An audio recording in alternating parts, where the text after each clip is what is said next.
আসসালামু আলাইকুম আরহামতুল্লাহি ওবারাকাতু। বন্ধুরা সকলে কেমন আছেন? আলহামদুলিল্লাহ আমি ভালো আছি। আশা করি আপনারা সকলে ভালোই আছেন। আজকে আমি আপনাদের মাঝে ভুড়ির ভাজা অথবা বট ভাজা রান্নার রেসিপি নিয়ে এসেছি। যারা ভুড়ি খেতে একদমই পছন্দ করেন না তাদের জন্য আমার এই রেসিপি আজকে। এই রেসিপিটি খুবই ভালো লাগবে আপনাদের কাছে। এই কোনো রকম গন্ধবিহীন এই ভুড়ির ভাজা বা বট ভাজা রেসিপিটি, আবার আপনারা ভুনাও বলতে পারেন, যার যেটা ভালো লাগে। এখানে আমি একটি সসপ্যান নিয়ে নিয়েছি।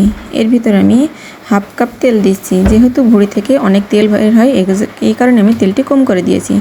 এখানে আমি 10-12টি গোলমরিচ নিয়েছি, 3টা তেজপাতা নিয়েছি, 5 টুকরা দারচিনি নিয়েছি, 5টা এলাচ নিয়েছি ও 5টা লবঙ্গ নিয়েছি। এগুলোকে আমি তেলের ভিতরে দিয়ে ভেজে নিচ্ছি যতক্ষণ না সুন্দর একটা সেন্ট বের হয়।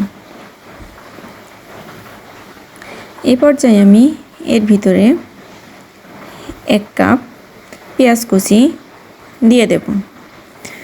পেঁয়াজটা এখানে বেশি লাগবে, কারণ এই ভাজাটাই হবে খুবই একটা মজার ভাজা। এটাকে যত পেঁয়াজ বেশি দেওয়া হবে ততই টেস্ট আসবে এই বট ভাজা অথবা ভুনা। আপনারা সকলেই অবশ্যই এই খাবারটা বাসায় বানাবেন। এখানে আমি 1 টেবিল চামচ রসুন থেতো করে রাখা দিয়ে দিচ্ছি। রসুনটাকে আমি এর সাথে ভালোভাবে কষিয়ে নিচ্ছি। এখানে আমি 1.5 চামচ আদা বাটা দিয়েছি, 1 টেবিল চামচ শুকনো মরিচের গুঁড়া, 1 টেবিল চামচ হলুদের গুঁড়া, 1 চামচ জিরার গুঁড়া, 1 চামচ হলুদের গুঁড়া দিয়ে আমি মশলাটাকে কষিয়ে নিচ্ছি। এ পর্যায়ে আমি হাফ কাপ পানি দিয়েছি। পানি দিয়ে আমি মশলাটাকে ভালোভাবে কষিয়ে নিচ্ছি এবং স্বাদমতো লবণ দিয়ে দিলাম। আমার মশলাটা কষানো শেষ। এখানে আমি 1 কেজি পরিমাণ বড়ি নিয়েছি। বড়িকে আমি ভালো করে ধুয়ে ছোটো ছোটো টুকরা করে কেটে নিয়েছিলাম। এখন আমি বড়িটাকে 10 মিনিট ঢাকনা না দিয়ে কষিয়ে নিচ্ছি।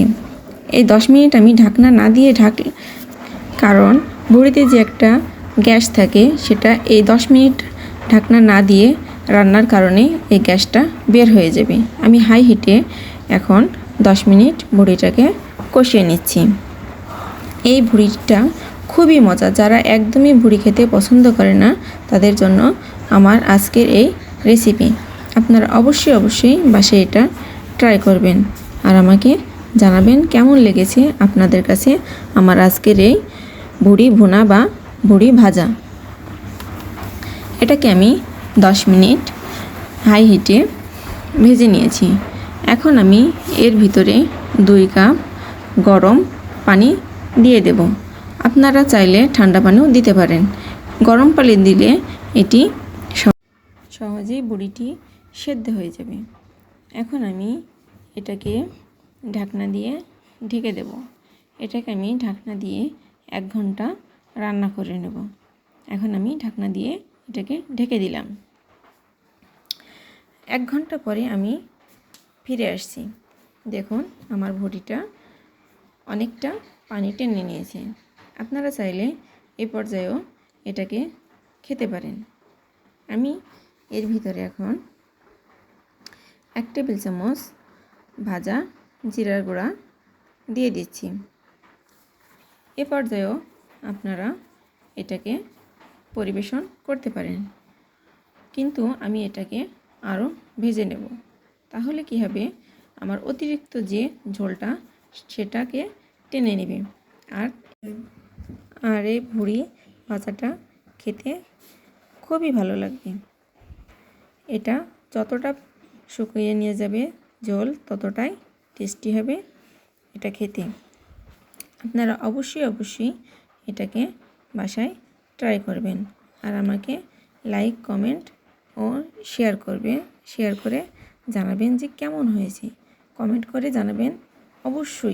অবশ্যই জানাবেন আপনাদের কাছে কেমন লেগেছে আমার এই ভুড়ি ভাজাটা।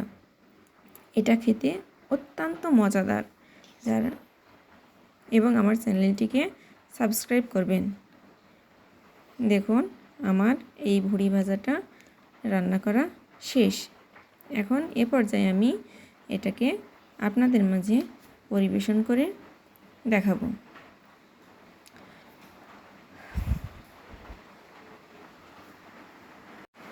এই দেখুন আমার ভুড়ি ভাজা অথবা ভুড়ি ভুনাটা কতটা টেস্টি এবং লোভনীয় হয়েছে দেখতে। যতটা দেখতে লোভনীয় হয়েছে তার থেকে অনেক বেশি এটা খেতে টেস্টি।